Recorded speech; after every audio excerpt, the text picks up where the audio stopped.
Class 12th, subject physics, 7th chapter, wave optics. We know that an oscillatory disturbance traveling through the medium without change of form is called as a wave.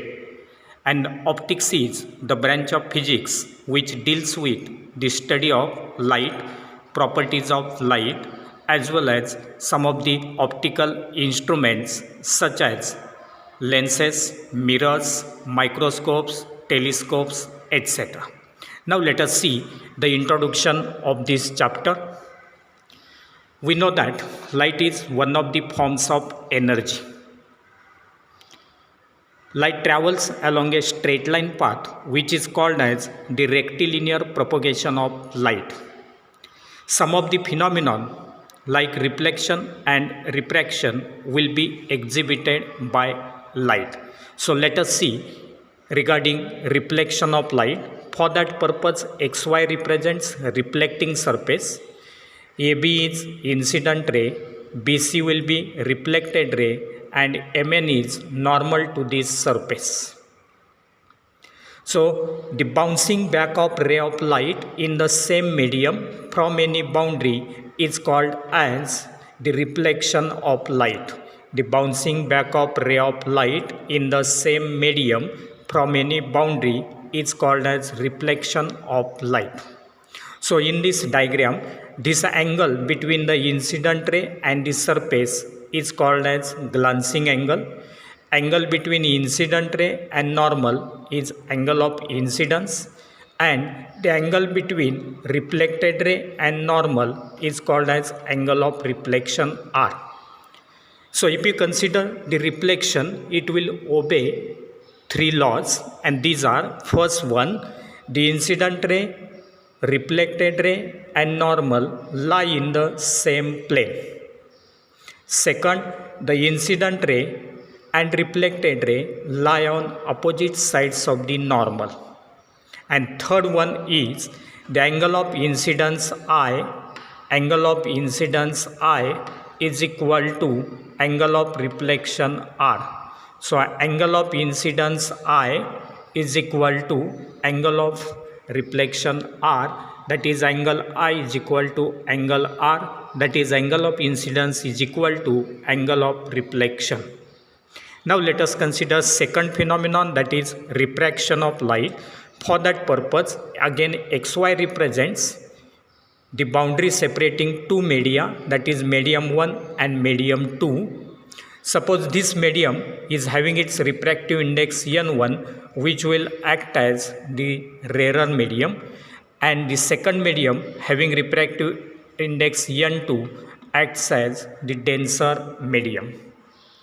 Now AB is the incident ray and BC will be the refracted ray. So this medium 1 will be rarer medium like air or vacuum. Second medium like water or glass, which will act as denser medium. And we know that when ray of light travels from rarer medium to denser medium, it bends towards normal. And when that ray of light first travels through denser medium and then enters into rarer medium, it will bend away from the normal. So in this case, the change in path of ray of light when it passes from one transparent medium to another transparent medium is called as refraction of light. The change in path of ray of light when it passes from one transparent medium to another transparent medium, such type of phenomenon is called as refraction of light. So in this case, again, this is the angle of incidence I, this will be angle of refraction R. Again, the laws of refraction are stated as the incident ray, refracted ray and normal lie in the same plane. The incident ray and refracted ray lie on opposite sides of the normal. And the third one, which is given by Snell's law, that is N1 sin I equal to N2 sin R, N1 sin I equal to N2 sin R. Now if you consider the refractive index of any medium, it will be defined as absolute refractive index as well as relative refractive index. And so if you consider this absolute refractive index, that is refractive index of any medium with respect to air, that means refractive index of any medium with respect to air, if it is defined, then it will be absolute refractive index, that is it will be given as velocity of light in air or vacuum divided by velocity of light in that medium. That is the ratio of velocity of light in air or vacuum to the velocity of light in that medium will give us the absolute refractive index of that medium. On the other hand, if the refractive index of any medium is defined with respect to any other medium other than air or vacuum, then it will be the relative refractive index. Relative refractive index. For example, refractive index of glass with respect to water, or refractive index of diamond with respect to glass or water, it will be the relative refractive index, and it will be given as the refractive index of second medium with respect to first medium. Refractive index of second medium with respect to first medium will be equal to velocity of light in the first medium divided by velocity of light in the second medium. Velocity of light in the first medium divided by velocity of light in the second medium. Now if you consider this Snell's law, that is n1 sin I equal to n2 sin r, then from this we can write sin I upon sin r will be equal to n2 by n1, which will be further given as v1 by v2, that is velocity of light in the first medium divided by velocity of light in the second medium. That will be equal to nu lambda 1 upon nu lambda 2, as velocity v is equal to nu lambda. Velocity v is equal to nu lambda, that is velocity is equal to frequency into wavelength. Therefore we can write nu lambda 1 upon nu lambda 2.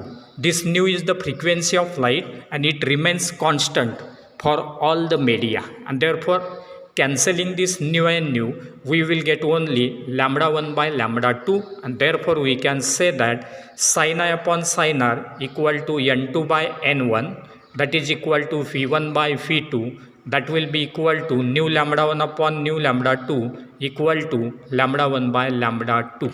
So this will be regarding reflection and refraction of light. And now let us see what is actual nature of light. What is actual nature of light? So if we consider light, what type of nature is possessed by light? The same question was arised in the ancient days by different scientists, and some of the theories were given by different scientists in order to decide the actual nature of light. The very first theory was given by Newton, and that theory is called corpuscular theory of light. Corpuscular theory of light. So according to Newton's corpuscular theory of light, it was assumed that light is emitted from the source of light. Light is emitted from the source of light in the form of extremely small particles. Light is emitted from the source of light in the form of extremely small particles, which are called as corpuscles. So according to Newton's corpuscular theory, from the source, yes, light will be emitted in all possible directions in the form of particles. These particles will travel with constant speed through the uniform and homogeneous medium. When these particles enter our eyes and fall on the retina, we get sensation of light. Different colors of light are observed due to different sizes and masses of all these particles. That is, if the particles are having different sizes and different masses, then the color of light will be different. According to this theory, reflection and refraction was satisfactorily explained. In case of reflection, it was considered that there will be repulsion between these particles and the surface on which they incident. So reflection will take place due to repulsion. On the other hand, during refraction, there will be attraction between these particles and the surface on which they are incident. So the refraction will take place due to attraction. So this will be regarding corpuscular theory of light. In this case, these particles, extremely small particles which are emitted from the source of light, are called as corpuscles, and therefore that theory is considered as Newton's corpuscular theory. So according to Newton's corpuscular theory, particle nature will be possessed by light. Secondly, Huygens gave his theory which is called as wave theory of light. Huygens' wave theory of light. In order to explain the nature of light, according to this wave theory, Huygens assumed that light is emitted from the source of light in the form of waves. Light is emitted from the source of light in the form of waves. When these waves enter our eyes and fall on the retina, we get sensation of light. Different colors of light will be due to different wavelengths of these waves. So if these waves are having different wavelengths, then the color of the light will be different. Similarly, for the propagation of these waves, a hypothetical medium called as luminiferous ether is present everywhere. According to Huygens, it was assumed that for the propagation of these waves, a hypothetical medium called as luminiferous ether is present everywhere. But afterwards, the various attempts were carried on in order to find the existence of luminiferous ether, but it was observed that no evidence was there for the existence of luminiferous ether, that is, luminiferous ether, that medium is not present anywhere. According to this theory, then, reflection and refraction, similarly interference, diffraction, like this phenomenon were explained satisfactorily by using this Huygens wave theory. But if you consider Newton's corpuscular theory, according to this theory, it was stated that velocity of light in denser medium, velocity of light in denser medium is greater than velocity of light in rarer medium, and this conclusion was wrong. But it was corrected by using this wave theory of light. And in this case, wave theory of light, it was stated that velocity of light in rarer medium is greater than velocity of light in denser medium. So velocity of light in rarer medium is greater than velocity of light in denser medium. This correct conclusion was explained by using wave theory of light. So according to Huygens wave theory of light, light is having particle nature. According to Huygens wave theory of light, light is having wave nature. And therefore, this confusion lead to another theory, and which will be dual nature of light. Further, it was explained that light is having dual nature. That means sometimes it will behave as a particle and sometimes it will behave as a wave. That is the dual nature of light. So generally it is concluded that light is emitted in the form of particles, and these particles will give rise to the photons. So photon is nothing but the energy package. Energy package. For a single photon, energy E is equal to h nu, where h is Planck's constant and nu is frequency of light. So E is equal to h nu will give us the energy of the photon, and therefore light will possess dual nature. So if you consider the experiments like photoelectric effect, Compton effect, they can be explained by considering the particle nature of light. On the other hand, interference, diffraction, polarization, these phenomenon will be explained by considering the light as a wave, and therefore we can say that some of the experiments need particle nature of the light and some of the experiments need wave nature of light, and therefore nowadays we can say that light is having dual nature. Light possesses dual nature. Now, if you consider light as a wave, what is actually that light? So that we can say that light as electromagnetic wave.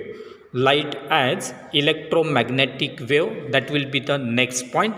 So, electromagnetic waves are the waves which do not require any material medium for their propagation.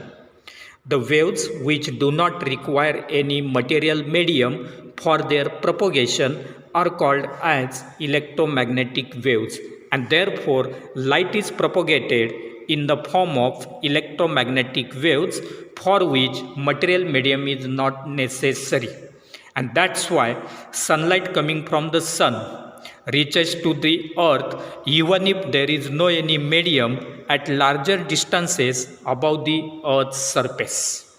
And therefore now let us see the structure of these electromagnetic waves. So in case of electromagnetic waves, these waves will travel in the form of the electric field vectors E and the magnetic field vector B.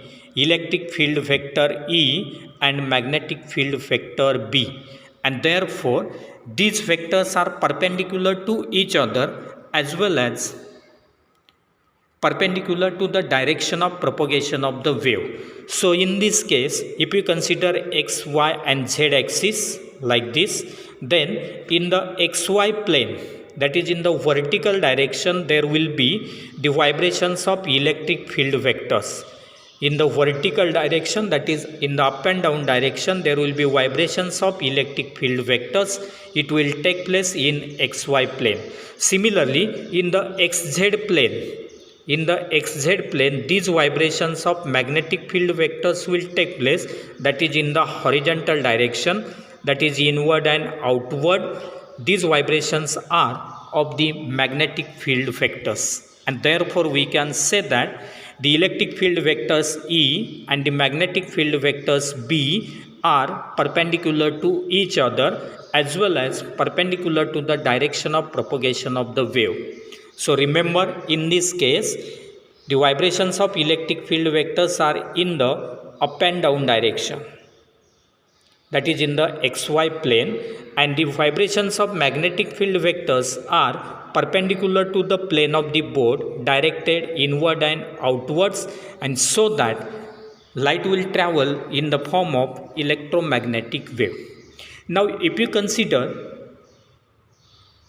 the electromagnetic spectrum, then in case of electromagnetic spectrum, there are different components involved such as gamma rays, X-rays, ultraviolet rays, visible region, infrared rays, microwaves, radio waves. Now the wavelength for these different components will be different, ranging from 10 raised to minus 15 meter to few kilometer. If you consider the visible region, then for that visible region, the wavelength ranges from 400 nanometer to 700 nanometer. That is 400 into 10 raised to minus 9 meter to 700 into 10 raised to minus 9 meter. So that will be the wavelength range for the visible region, that is 400 nanometer to 900 nanometer. Similarly, if you consider the color spectrum, then that color spectrum will be having seven different colors like this, Fibgoyer: violet, indigo, blue, green, yellow, orange, red. These two colors, red color and violet color, are called as extreme colors, and this yellow color is considered as the mean color. If you compare these colors, then for red color, velocity VR and for violet color velocity phi. In this case velocity of red color is greater than velocity of violet color. Velocity of red color is greater than velocity of violet color. Similarly, if lambda r and lambda phi are their wavelengths, then again in this case lambda r is greater than lambda phi. So we can say that for red color velocity as well as wavelength is larger as compared with the violet color, and therefore in this spectrum we can say that velocity of these colors will go on decreasing towards violet. Similarly, wavelength will also go on decreasing towards this violet color. So both velocity as well as wavelength will decrease from red to violet, as red color is having largest wavelength as well as highest velocity.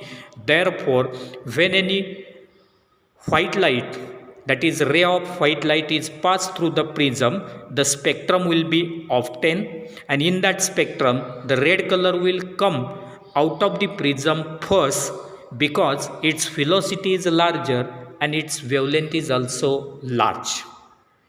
So this will be regarding the electromagnetic waves. And now let us consider the next point, that is primary and secondary sources of light.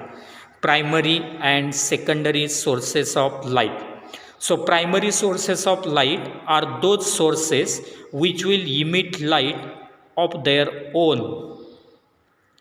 If automatically itself, if the sources of light are illuminating or they are emitting light itself, then such type of sources of light will be called as primary source of light. For example, sun emits itself light, it is illuminated itself, light is emitted naturally from it, and therefore such type of source will be the primary source. Similarly, tube light, bulb, candle, all these will emit light of their own, and therefore they will be considered as the primary sources of light. But when this light emitted from the primary sources of light is incident on other surfaces, on other materials, at that time reflection or scattering of light will take place by these materials, and therefore it will be observed that due to reflection or scattering of light, these materials will get illuminated, and therefore such type of materials which will get illuminated by reflection or scattering of light will be considered as the secondary sources of light.